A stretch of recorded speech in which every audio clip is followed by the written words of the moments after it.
I'm Barry Miller, the current president of the C.G. Jung Institute of Los Angeles, and it's really a wonderful pleasure for me today to have this opportunity to talk with Harriet Friedman, one of our real esteemed analysts at the Institute, someone I've known for many decades now.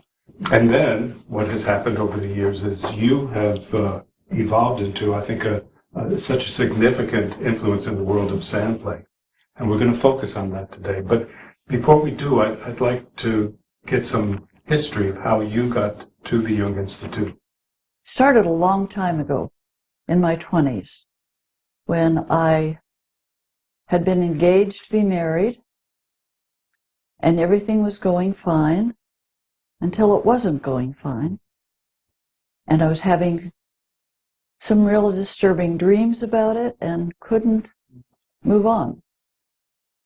And I broke up that engagement 2 weeks before the marriage was planned.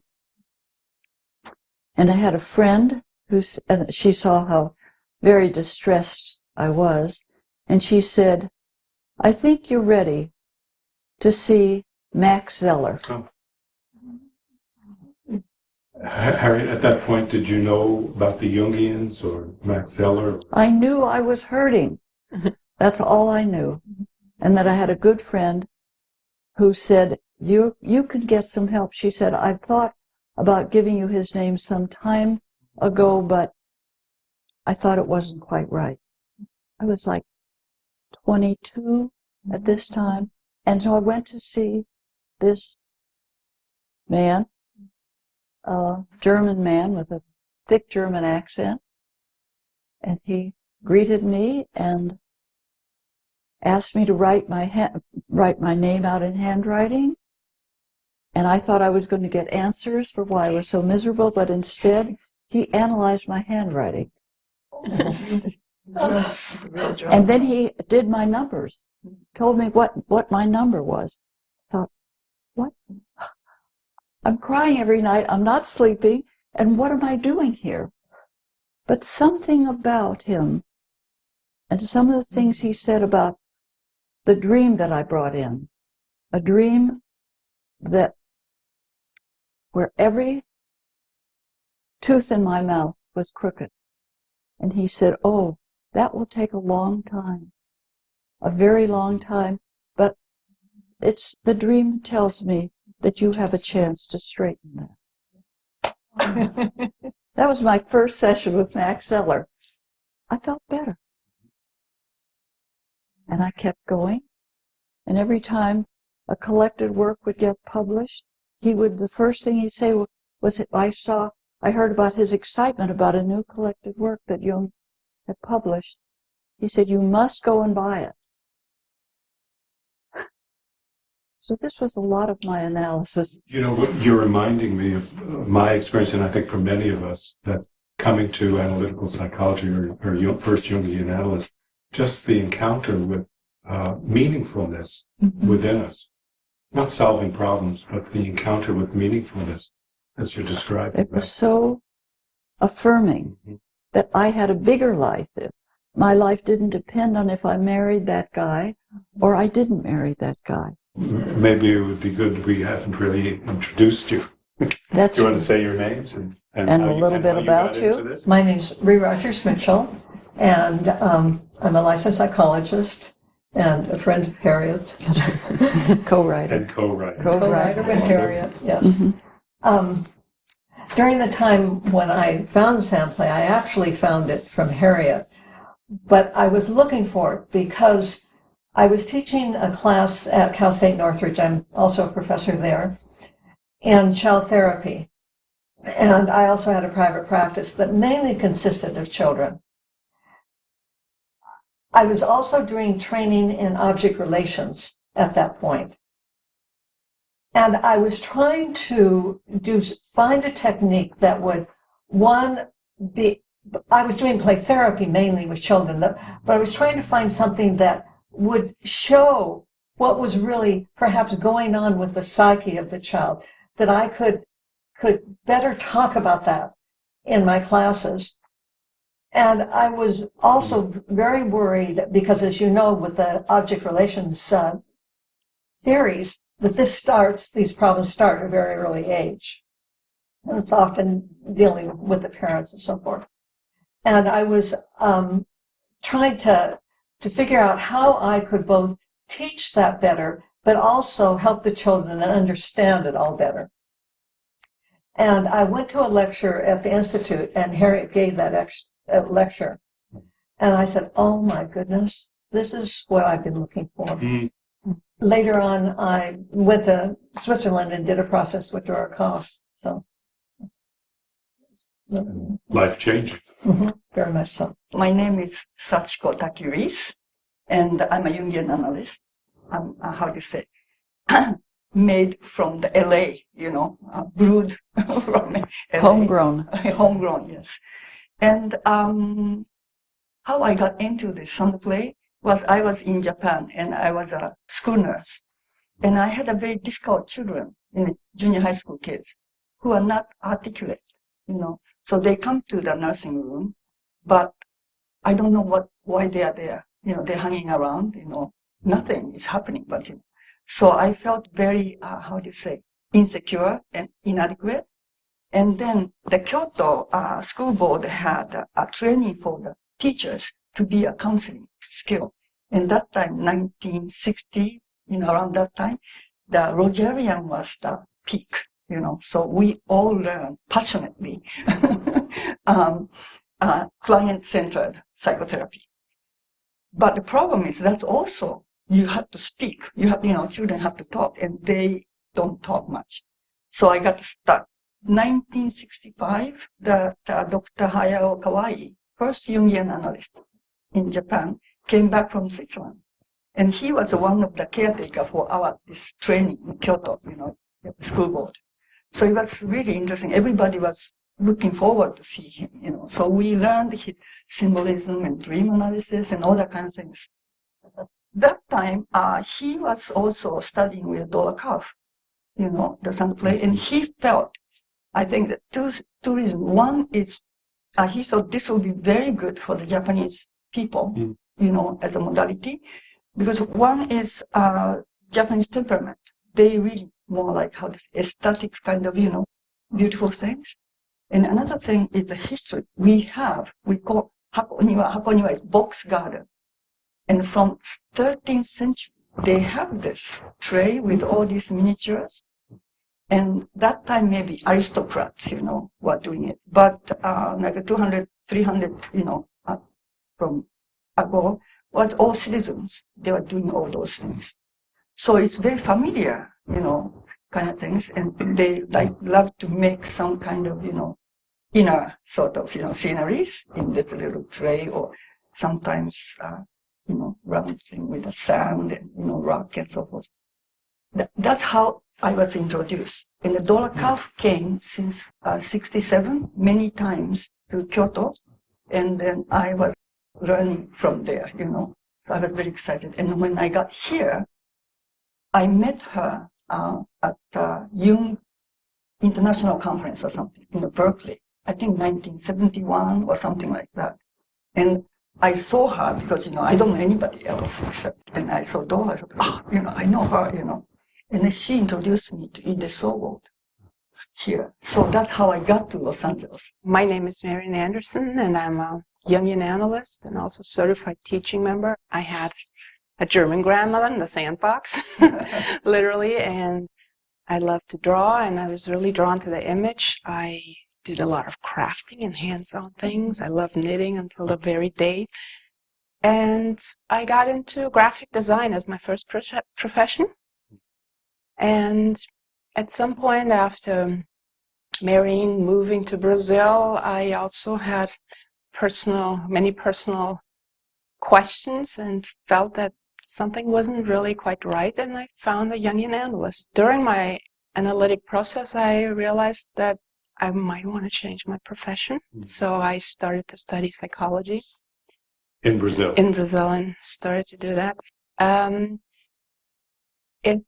At some point, I realized that I could bring the image into psychology And when I graduated and got licensed, I discovered that there was a person in Europe, in Germany, who did courses on painting inner images. She was a Jungian analyst in Germany. And she gave these courses, and I signed on to learn the technique and undergo the process. I did that back and forth, and when I graduated from that, I tried to use this in my work with people in Brazil, and I felt very lonely because I didn't have peers to talk about it, and I was just me and the images of the psyche, and started to look for a crowd and found a Sandplay therapist In Brazil. And she introduced me to the setting and everything, and I was so fascinated that I started to do my own process. And through that process, I was really inspired. And at the same time, I started my training at the Jung Institute, so that was also kind of interwoven. And when I finished my process, I started to introduce it in my practice. I got certified as a Jungian analyst, and 2 years later, I got certified as a Sandplay therapist. You know, as we're talking, we're thinking about how I really got into Sandplay. Mm-hmm. And I think it goes for me way back. As a kid, my mother was committed to taking her children to her mother in Missouri for 3 months of every year. That was the deal she made when she got married to my father, because nobody left home. But if you bring your child, you can leave and get married. So I grew up with a non-English speaking, 3 months of every year, a non-English speaking, Yiddish speaking grandmother who was she was an immigrant from Poland and dressed always in black stockings, black shoes, black down to the, and she didn't speak English, and I didn't speak Yiddish. And my mother would go away and leave me with her every day. And I had the most wonderful time. She was really the good mother to me, and she did a lot of cooking. She had 11 children, and so that means I have at least 100 cousins. And they would all come on a Friday night, and much of the week we would spend making food. I remember making noodles, and she'd take my hands, and she would do it this way. No, she didn't say it. Everything was nonverbal. I realized my first Sandplay was in my grandmother's kitchen, making noodles, moving the dough around. Mm-hmm. So as you're talking, that was my first Sandplay, and my first positive transference to a positive mother. Words are not my easy thing. Words are hard for me to articulate, but it is the experiencing the making of an object that I have a certain level of feeling for that.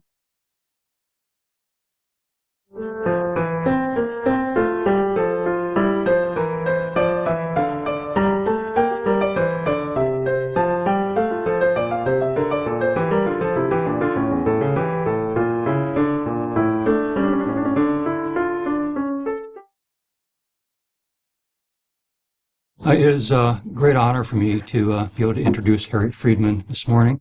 I'm Stephen Frank. I'm the director of the clinic and internship program here at the Institute and an analyst here. I did the math and I realized I've known Harriet for about 38 years, more than half my life. And that's why it's, besides being a great colleague, she's a really good friend. Harriet has been a Jungian analyst for quite a few years. She's one of the founding members of the Sandplay Therapists of America, and she's a member of the International Society of Sandplay Therapy. She was the former director of the Taki-Reece Children's Center, And she's co-authored one book with Ree Mitchell called Sandplay, Past, Present, and Future. And she is the author of another book called Supervision of Sandplay Therapy, co-author with Ree Mitchell. She lectures frequently about Sandplay and Jungian psychology. She's done so in China and Japan and throughout Europe and the United States, and often teaches here as well at our institute about Sandplay and Jungian psychology. And probably travels way more than most of us. She's really, for a mild-mannered person, as mild-mannered as she is, she's quite a dynamo and does quite a lot for Jungian psychology in the world. So I'm really pleased to introduce my good friend, Harriet Friedman. What a gracious introduction. Thank you. Over my many years in clinical practice, I've become increasingly aware that in the literature and in the discussions of the self, and in our local community as well, the conversations about the self are mainly focused on the light, numinous, and amazing experiences, but not so much on the other face of the self, the dark, shadowy side of the self. That's also part of our experience. So it just didn't match up to my own clinical experience. And this presentation today is the outcome of where that journey to understand that one-sided attitude has taken me. Sandplay can offer a way of seeing previously inaccessible memories, bringing into view traumatic events that before this experience in the sand had no means of being expressed, either verbally or non-verbally. These particular sand creations you will be seeing today enabled me to witness, not hear, witness the emotional impact of my clients' inner life, as well as their outer experiences.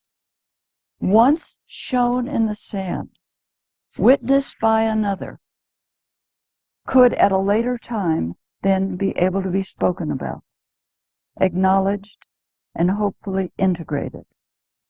So let's look first at the creation of a teenager who was terminating treatment, a 16-year-old girl who had been brought into treatment after she'd been arrested for shoplifting after her parents were divorced.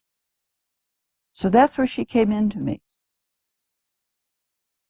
After that divorce, she lived with one parent 1 week, another parent the next week. The situation was completely untenable to her. After some treatment, she gained insight that she was not happy, and she could tell somebody about it. So a change in her living situation was made that was more to her liking. We did some more work, and at the end of the treatment, this is how she expressed her sense of wholeness and was able to feel more centered and alive.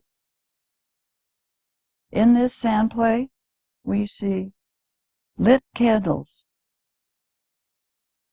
a woman standing on a mirror in the center. In the front, right next to where she was making the tray, children and babies are contained in one hand. She was feeling safe and had a feeling of at-homeness. This was made with no miniatures, so not all sandplays are made with miniatures. Most are, but not all. This adult woman had initially come to treatment after her 8-year-old son had been killed in an automobile accident. She and her 2 daughters were also in the car. They were not hurt. He was killed. She was severely depressed and mourning the loss of her beloved son. Her heart was broken. After some years in both nonverbal and verbal treatment, she made this final tray using no miniatures, but her hands in the shape of a butterfly. This is the transformation that had been possible. Not that one never gets over such a thing, but she was able to come back into life and be a mother, finally, to the two girls, and in a more alive way. Do you remember the McMartin case? With all that sexual abuse? This was a survivor of that situation. In the McMartin case, she made it early in her treatment. A girl tied to a devil. But first, before she began that, she made a hole in the center where the devil's hat was put and the devil was placed there. As she did this tray, she spoke of the molestation and what had happened to her in that preschool setting. In the background stands a wounded man watching over, and she said he was unable to do anything about what he saw.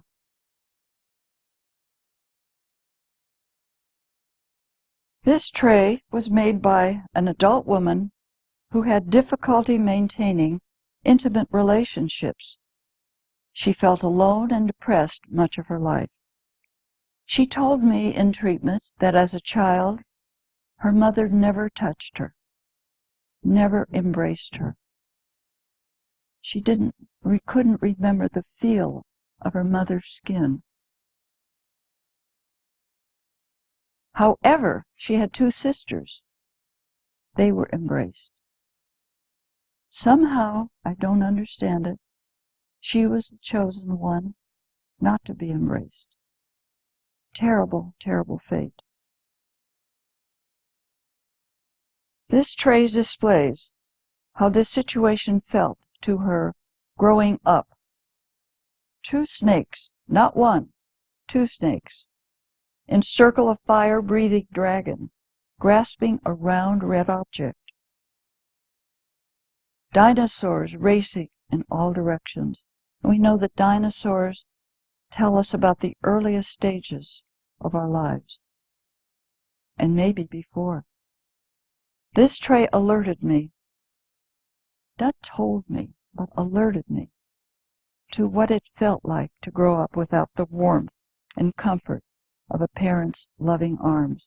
I found it chilling, and I got chills when I watched it. Some years ago, a woman called me who'd heard me speak in South America, in Brazil. She wanted to come to Los Angeles and do some work with me.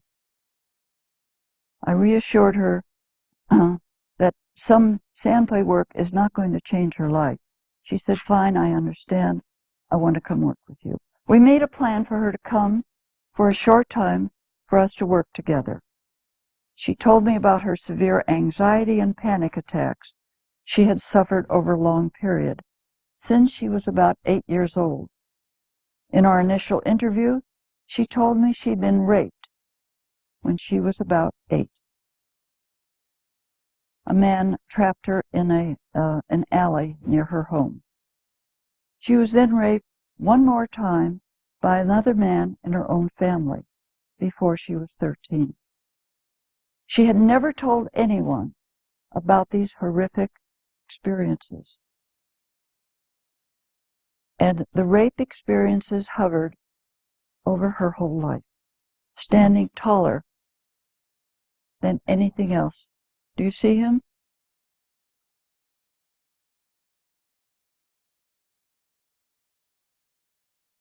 Now, here he stands, surrounded by unlit candles and death figures. She calls him the rapist. He stands over it all, almost all of it all. Notice the small golden orb in the center.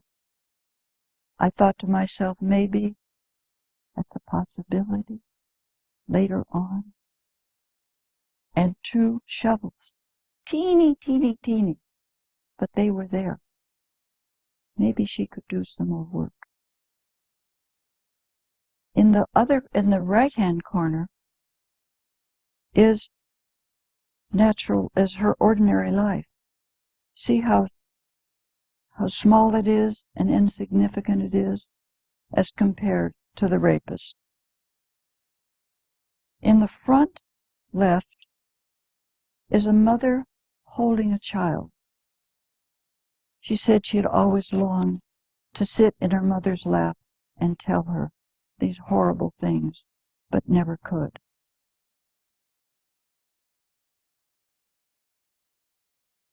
Two pieces of driftwood nearby.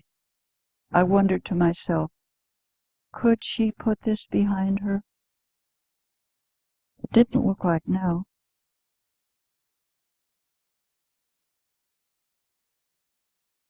There's only one place it meets, in the corner, where she's able to dig down and touch the unconscious.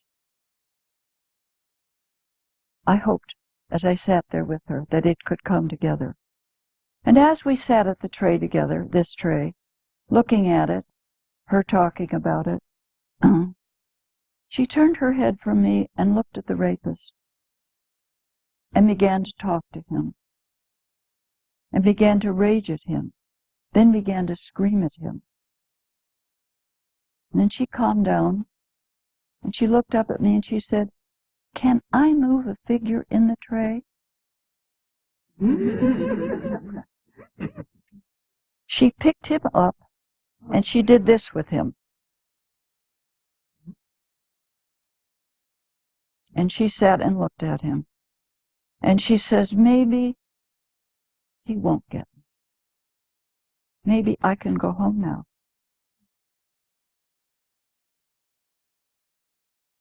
After she made this tray, we worked maybe 2 more times, just long enough for her to tell me over and over about these 2 experiences.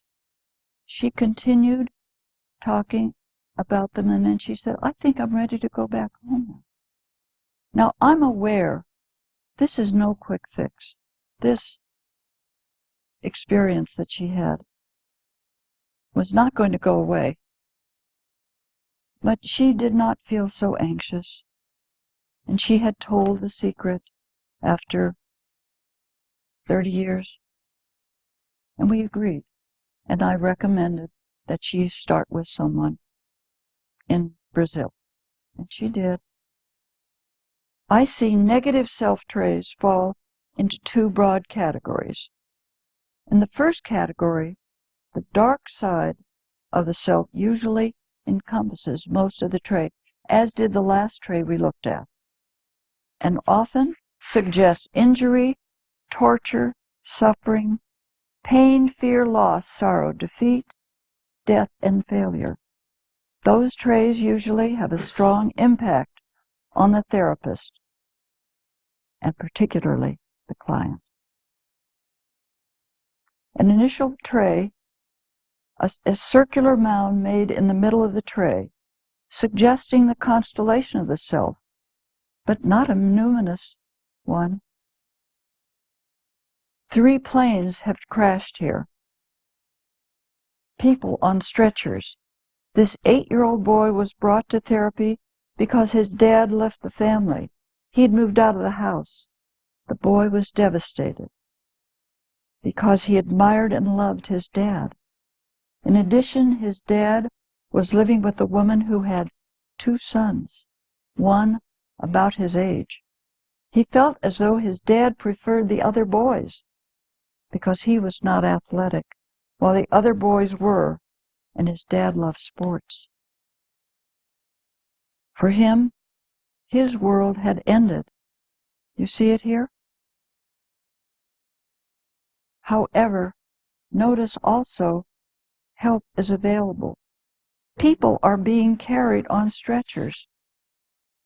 I think he came to therapy hoping for help. How does this tray feel to you? It's important when we look at trays to connect to our feelings. How does this tray feel to me? A mound surrounded by water, alligators, a blackbird, and a bear trying to attack a baby in the crib. A candle is nearby. On the shore are devils. Not a very safe place, would you say? This 60-year-old woman's father and uncle were members of a cult. She had memories of being ritually abused by two men in relationship to the cult. All the words in the world could not really convey to me, I'm a feeling type, what her experience was, as well as this picture. In the second category, the client spends much effort in making the tray, the sense of the room, something special is happening. And the tray looks positive, but one or more symbols are very unsettling.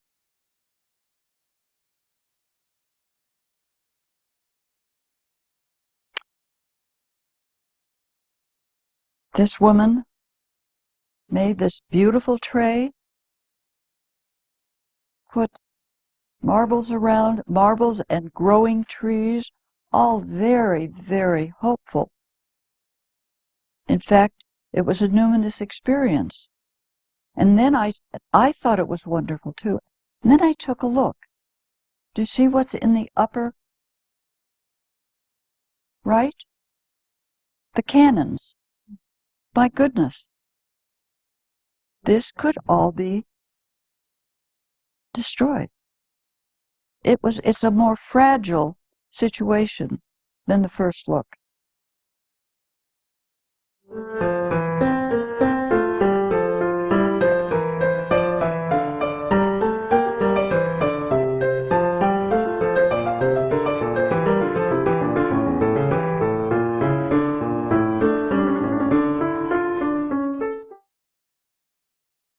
Dora Kalff, the originator of Sandplay, came to Los Angeles once a year in the wintertime because it was too cold in Zurich, and she liked to find a place to spend some time that was not so cold. So she would come to Northern California and she'd come to Southern California because she stayed at the Kirsch's home, and they were very friendly. She was the one bringing Sandplay to the Union. She was the originator of Sandplay that she learned from Margaret Lowenfeld in the 70s, 60s, 70s. Margaret Lowenfeld was the originator of the world technique. And Dora Kalff's work is based on that technique. Jung went to hear a lecture of hers, and when he met when he got to know Dora Kalff after some time, and she was very gifted with children, and she was at a place in her life where she felt lost and didn't know what to do. He said, I heard a woman speak, and I think that you would benefit from teaching, learning from her. And so she went on his advice to London and spent almost a year studying with her. Do you have a sense of what that world technique was? It's very much like Sandplay, but it was interpreted very differently. The Sandplay is looked at in terms of the symbols, the movement of the psyche, that aspect. Margaret Lowenfeld did not really look at it in that way. And did she see it more as a form of communication? Yes, between absolutely the therapist and the child. Yes.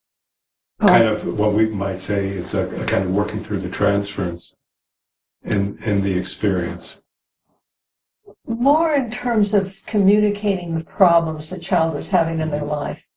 Not so much about the transference. Especially Margaret Lowenfeld did not want a transference. She wanted a transference to the tray.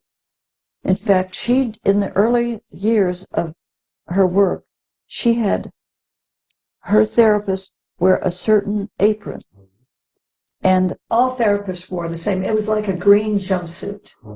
And each time the child came, they saw a different jumpsuited person. Really?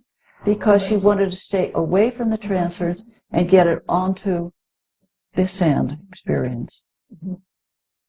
Well, after Dora Kalff worked with her, she saw it from a Jungian-based approach. So the transference was included. So that's one of the big differences. And that that Sandplay touches into the psyche, and that movement of the psyche is important in Sandplay. And is activated in the Sandplay. And so then Dora Kalff came into your life through the Hilda Kirsch said, Dora Kalff is coming to town. You might want, I'm saying it nicer than she said it, you should go, something more like in that direction, meet her. And she gave lectures when she was here. She lectured under the auspices of Edith Sobel. Other people invited her into their homes, and so she went there and talked, and I heard her. She had private sessions. I had my children all went to her. We still have the pictures that my children made with her. And I grew very interested and started using it in my work with children. The Sandplay. Absolutely. Collecting objects. Collecting objects, yes. Let me take a moment about those objects. First of all, they started with my children's old toys that were discarded. And then things that came into my mind and into my life, people would give me things. But it's interesting, certain things belong to one, and certain things have no place. And you just feel that. So the collection is a very important part. In fact, when I was starting a Sandplay collection, someone said, oh, I know someone who's retiring. They'll sell you their whole collection. And I said, great. I don't have to go through the trouble of doing my own. I went over there and I thought, no, this is not an expression of anything that draws me. So again, it's so different than the originator in the sense that you really recognize that these objects belong to you. We're part of aspects of my own psyche. You're in it too. But in terms of Lowenfeld, they were not displayed. They were in a cabinet in drawers. So it's totally different, and somewhere it's similar. Because sand is Mother Earth. It's the prima materia. And whatever is put into that is profoundly expressive of what's going on in the psyche. So I finally, after some years of studying with her, Dora Kalff here, I went to Switzerland and stayed 2, 3, 4 weeks at a time and did my own process. And that was really a profound experience. Working with her. Did you do sand trays with her? Yes. Once I came in the middle of winter. It's very, very cold. And I called her and I said, I'm here. And she said, why are you here now? You're supposed to come next month. She was a white witch. Is that how you say it? Yeah, I agree, yes. And At times. At times, yes. And she said, come on over, let's talk, but I don't have you in my calendar. And was so angry at her because she'd get overbooked and do too many things. And she said, I will see you in 10 days. I'm sitting in Zurich. And she said, when she could see my distress, she said to me, you know, the Buddha had to wait a long time. And she gave me a small Buddha from her collection. She said, you take that home to the Sona Hotel where you stayed and see what you and the Buddha can do. First of all, I steamed, but then after a while, it was a very important experience to wait for that. You brought in your grandmother in that experience, very positive experience. I experienced that too. You did too. With my grandmother and making the cookies and playing in the sand, playing outside in the sandbox and crafting and using the hands. And it came to my mind that Dora Kalff also she had her whole house. She had a big presence. I really sensed her presence. Initially, I sensed it more personally, and then I felt like it was her presence. It was like in the house. When I walked in the house, I felt there was a different feeling of relaxation. What you're reminding me, and as you're describing, is what in adult analysis we talk about as the temenos and the construction. Exactly. She talked a lot about temenos. And what you're reminding me that when you're living in that, the dreams that come, I tend to assume they come they're coming to the temenos. They're not coming to the patient. They're not coming. That's to right. The That's right. And so that's what it's sounding like. The trays become.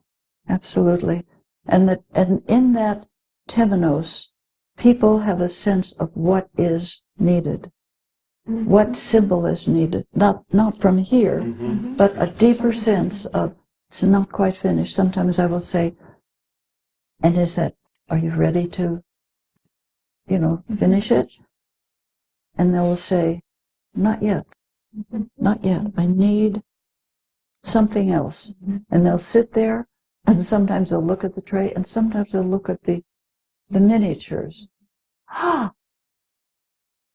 they find it. Now it's finished. But there's an internal sense of finished and done. Or readjust one piece to the other side and say, okay, now that feels right. Yeah. And there is a moment when the person finds a sense of completion. Yes. To stop. And sometimes a sense of a very numinous experience. And us therapists are caught in that. We feel it as well. Yeah. And it's beyond words. Something really numinous and extraordinary is happening. Self is getting touched, but it will often have a round circular mandala look to it. Or sometimes the discovery of something new that is being digged out or being revealed. I don't think it's necessarily only mandala. You're right. Constructions. It could be something. I had a little boy who was starting to dig out a figure that he had made. He had made his own Rosetta Stone with his name on it and the hieroglyph on the other side. And at some point he was digging that out in the sand, and so it came to light. That he finds something. Yes. Something new that he hadn't found before he came in. Or had the revelation of a pregnancy that was not known to my client, neither to me. And she had conceived 2 days ago.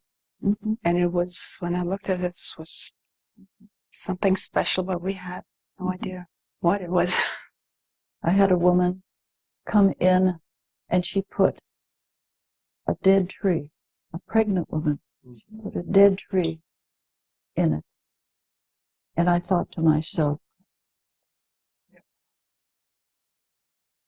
and she was cried when she put it in. And I said, have you seen your gynecologist? And the baby was dead. That was also, She didn't know it. she didn't know it. But, yeah.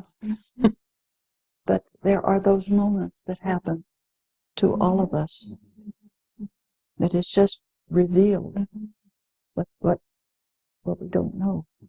Our minds don't know, but something, that second mind right around here knows.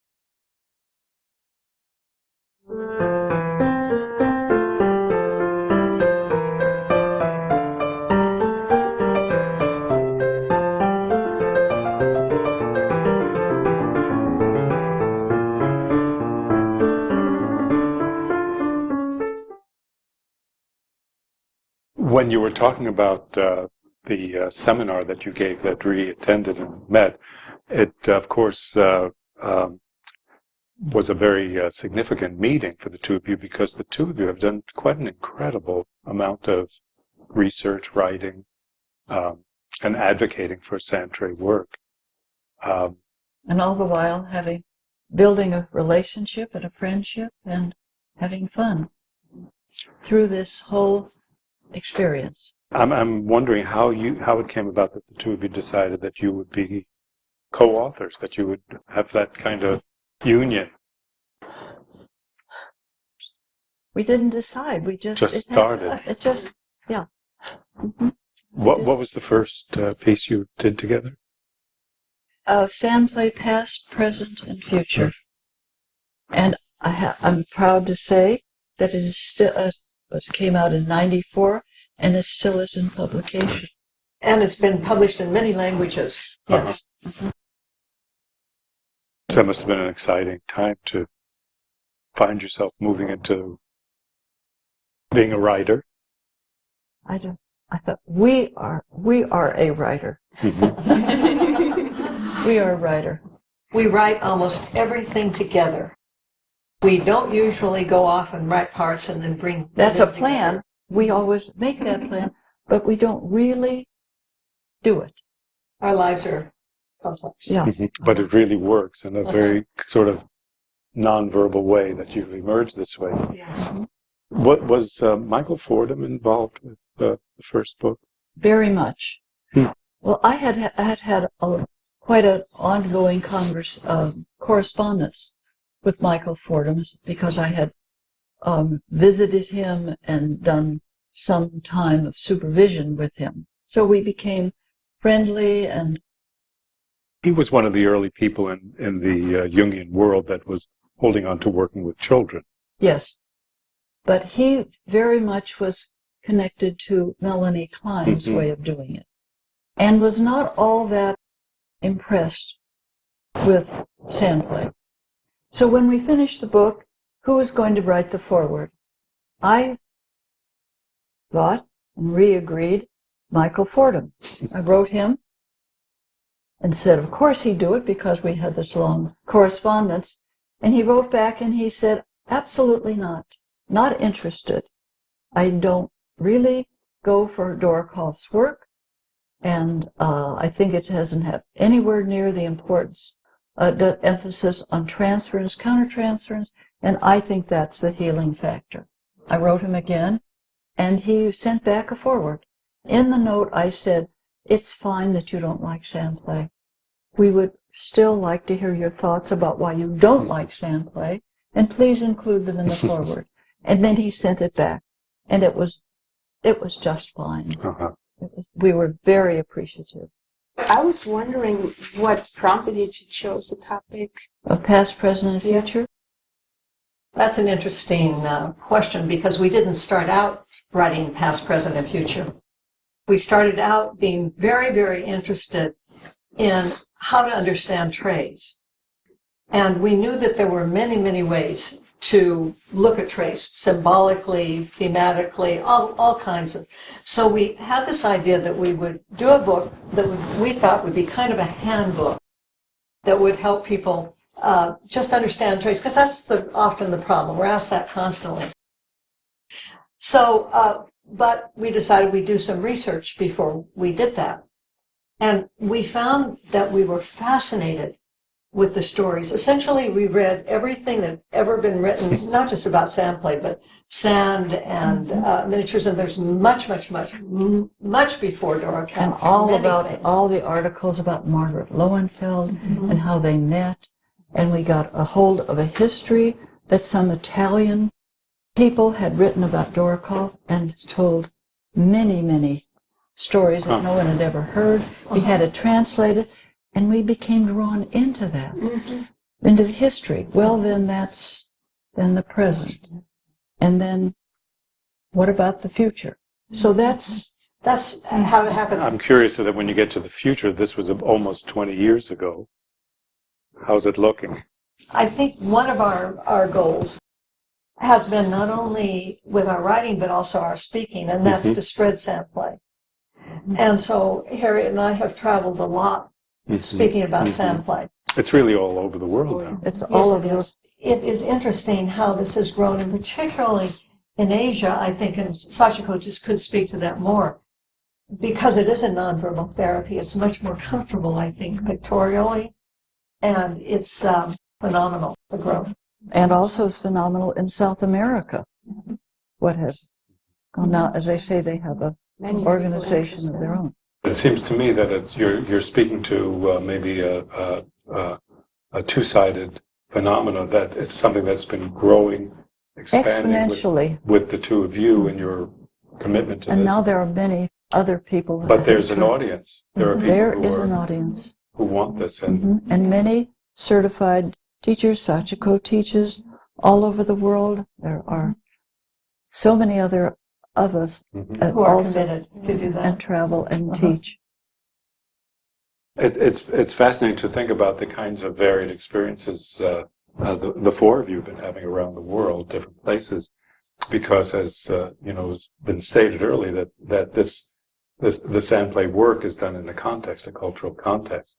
So you're observers to really fundamental elements in the culture that shift the meaning of this and how people relate to it. There are shocking moments, like when we went to China and gave a presentation on the self. What does the self mean here? And what does the self mean in China?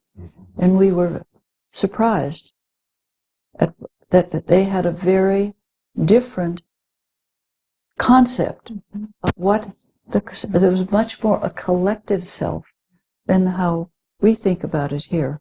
So there are lots of interesting, and also I want to say we've probably all done a lot of teaching outside of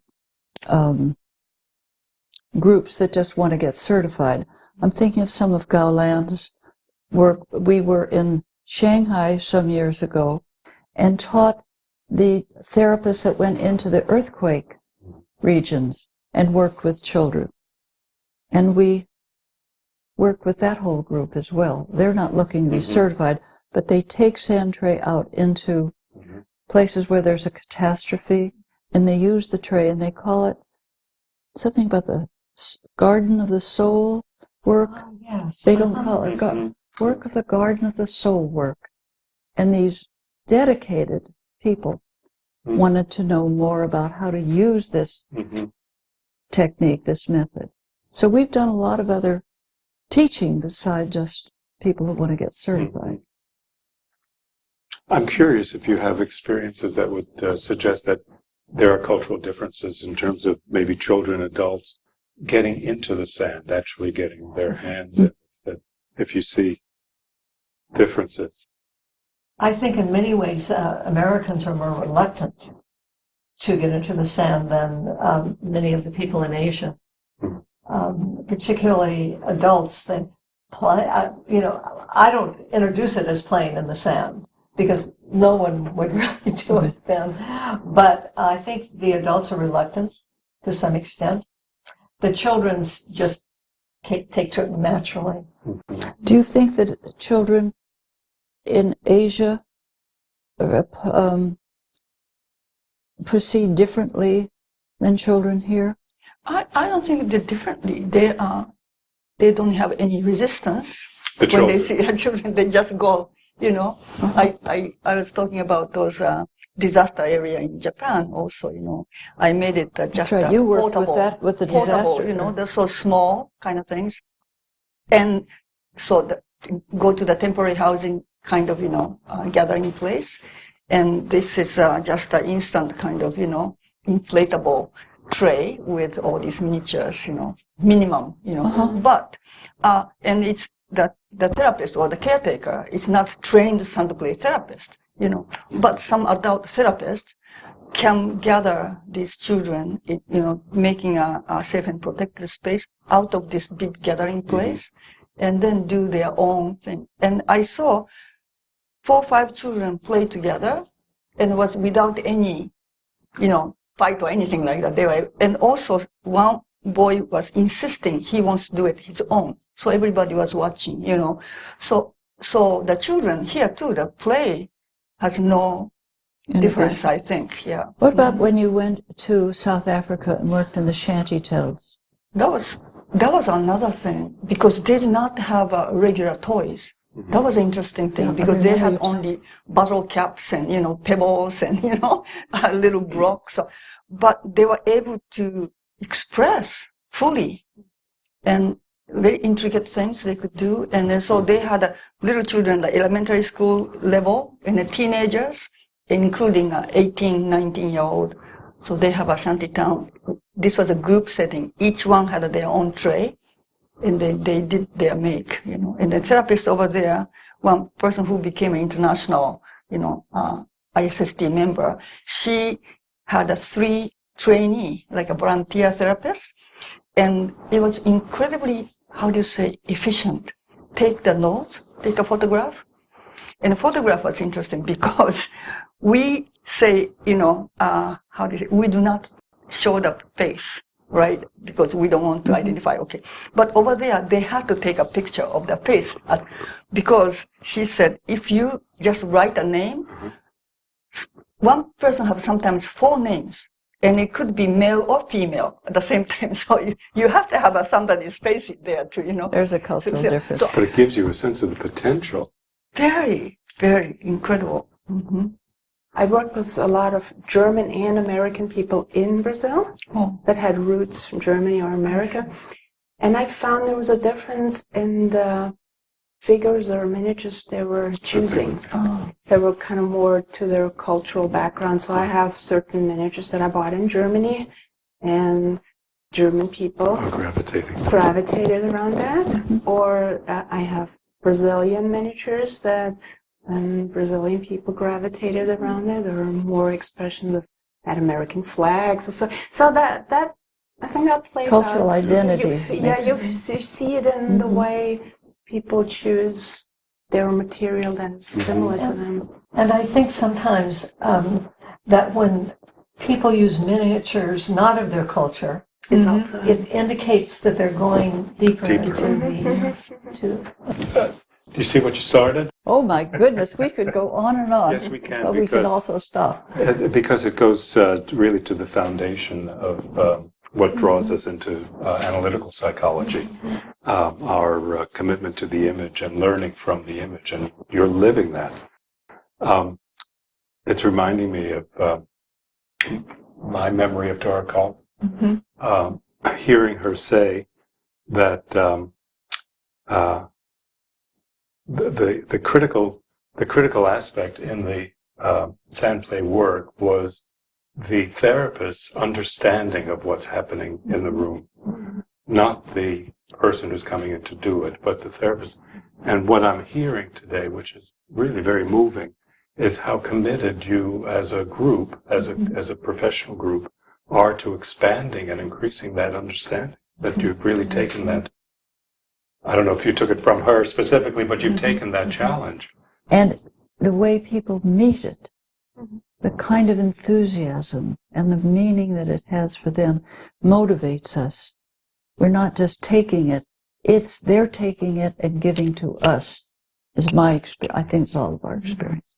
So I want to thank you on behalf of our community, that you have carried this in a kind of gestating it in a kind of quiet way for so many years, and it's been Oh, and it's given Really me, it has blooming. given me so much. It has been a rich, rich road. And the Sandplay community, and the people that are involved, it's just enlarged and deepened me. I feel very given to.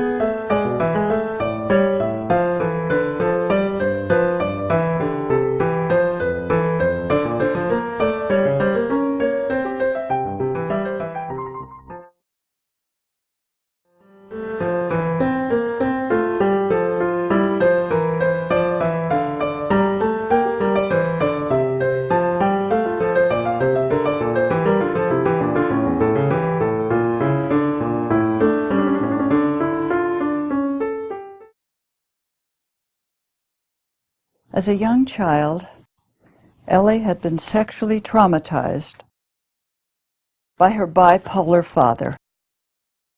This behavior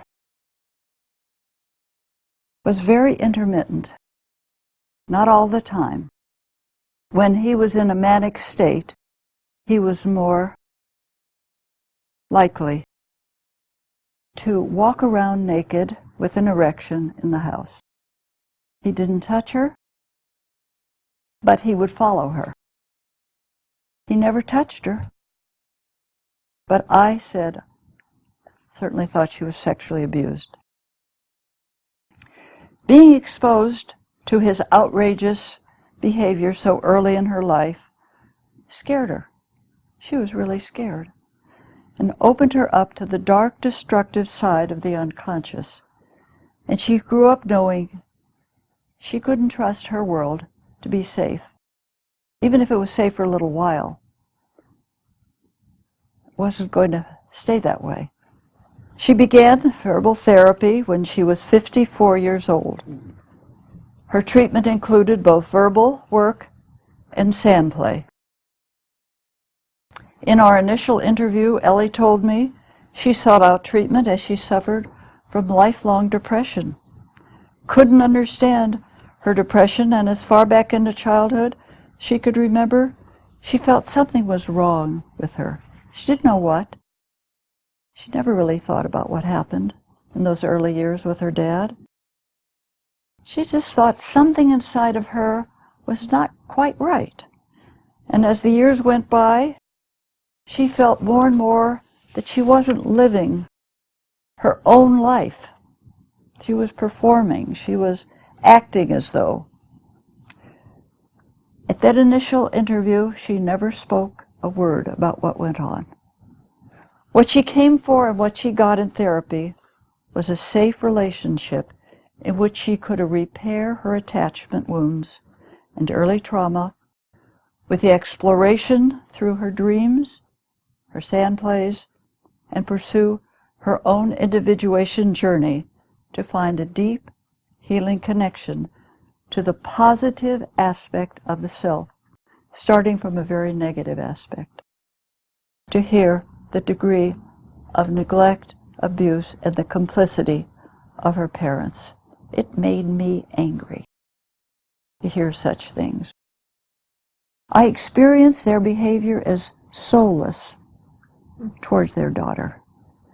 Her sandplay process gave her the tangible imagery to see and feel her early suffering, while verbal therapy provided the words for her to begin to think about what had gone on in both her inner and outer life. After a long time in therapy, she was able to gain a foothold in life and eventually actualize a positive constellation to the self. Take a look at her first tray.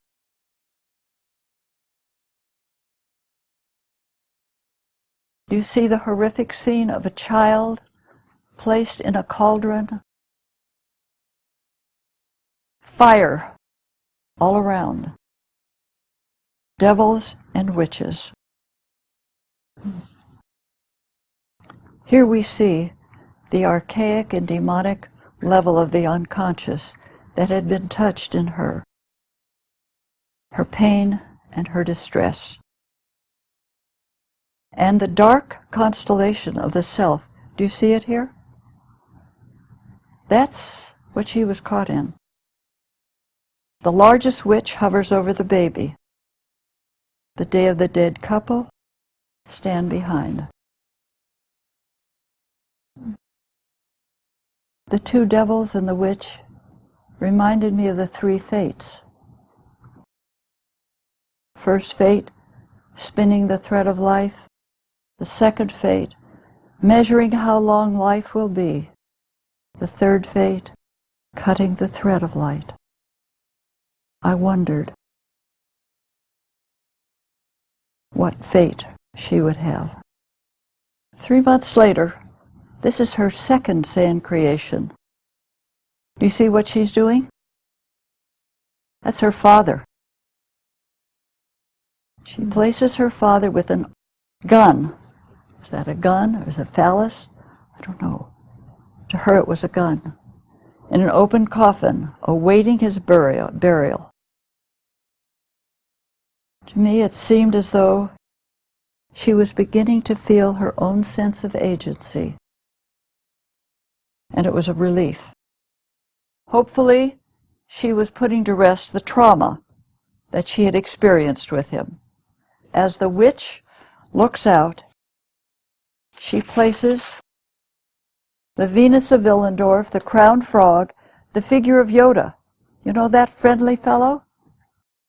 With the transformational snake around his neck? She puts the father in the casket with these healing figures watching. After Ellie finished the tray, she lit these candles. You can't see the candles, providing a ritual aspect to the scene. What happened in the tray vividly embodied what she'd been doing in therapy, coming to terms with her traumatic past. I was so relieved to see her sense of agency and putting him in the tray. See the sage in front to clear away the toxins that had been left by his horrific behavior?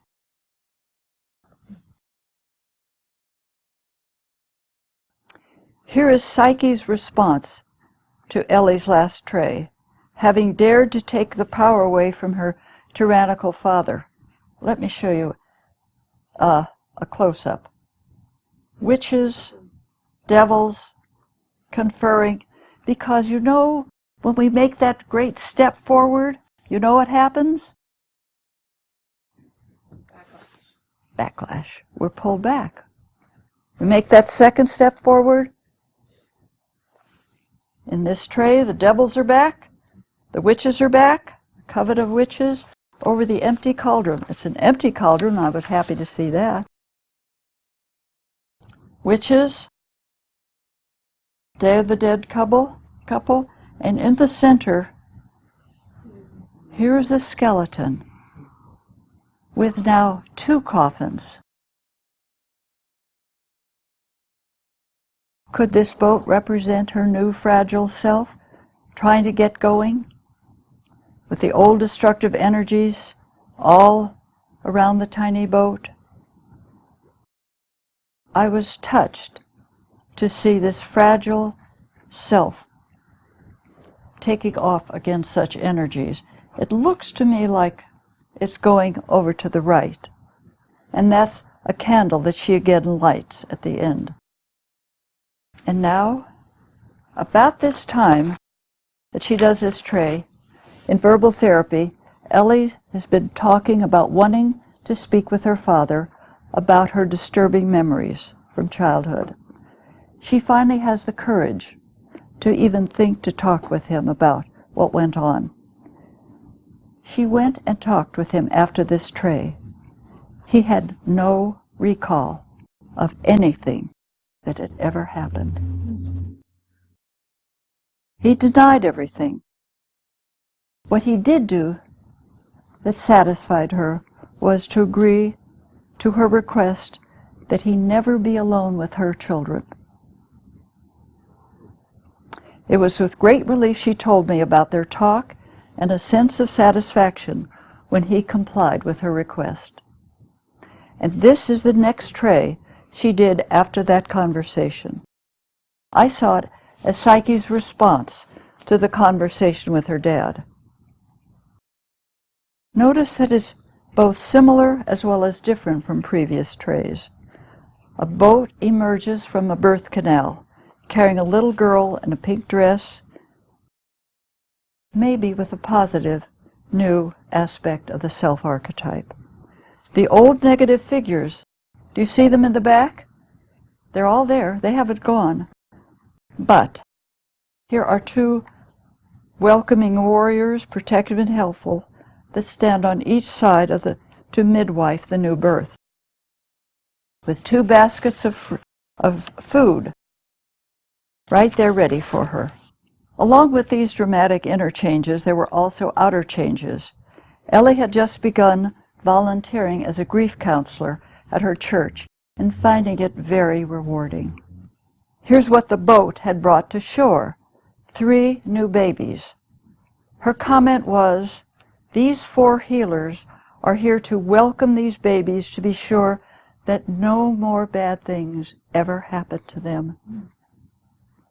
See the brightly dressed woman shaman in front?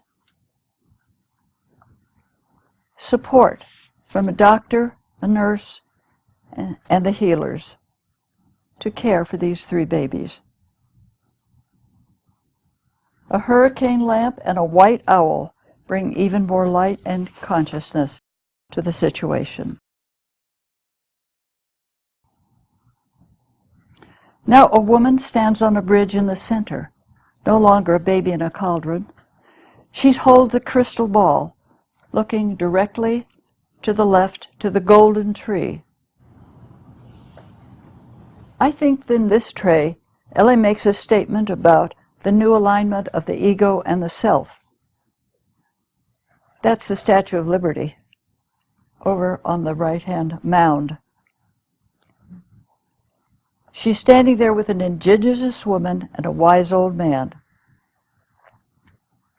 On land, 2 figures are ready to relax, while a deep-sea diver explores the depths with his lifeline connected to Shiva, the Hindu god, destroyer of evil. Now, deep within a centrally placed gazebo, she puts Yoda. Remember Yoda from the second tray that watched her place her father in the casket? Yoda is right there in the center of that gazebo.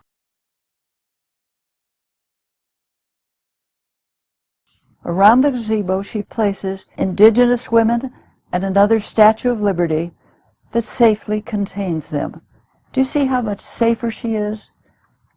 Where think about the cauldron, and now what she is using to contain herself. Another larger fence protects the women and the gazebo from the outer group of warriors, devil's witches, and an Inuit about to shoot a spear into the center.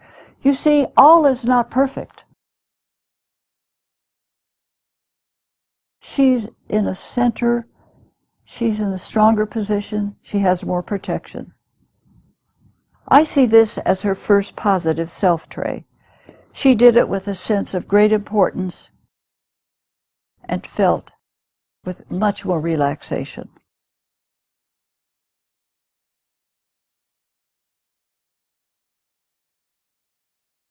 Here we go. Under the influence of a large amethyst stone, way up in the corner there, in the left-hand corner, symbolizing magical attributes and abilities, a skier heroically moves out into the world and down to earth to meet Yoda, the fire, now more tempered than before, 2 women, one holding a ball close to her and another balancing 2 pails of water. The skater on the small blue lake is also able to balance what previously had been a frozen state, and ordinary people and warriors are here to watch the skier move out into the world. Look at that guy. A few months later, when making this, by the way, you realize there's verbal therapy going on all the time. Ellie said to me, "This is the most special tray I've ever made. It's the labyrinth where the Buddha, the starfish, the gold and silver shells, and an angel can all stay in the center, and then they could go out again. They don't have to be trapped there. They could move in and out as they wish."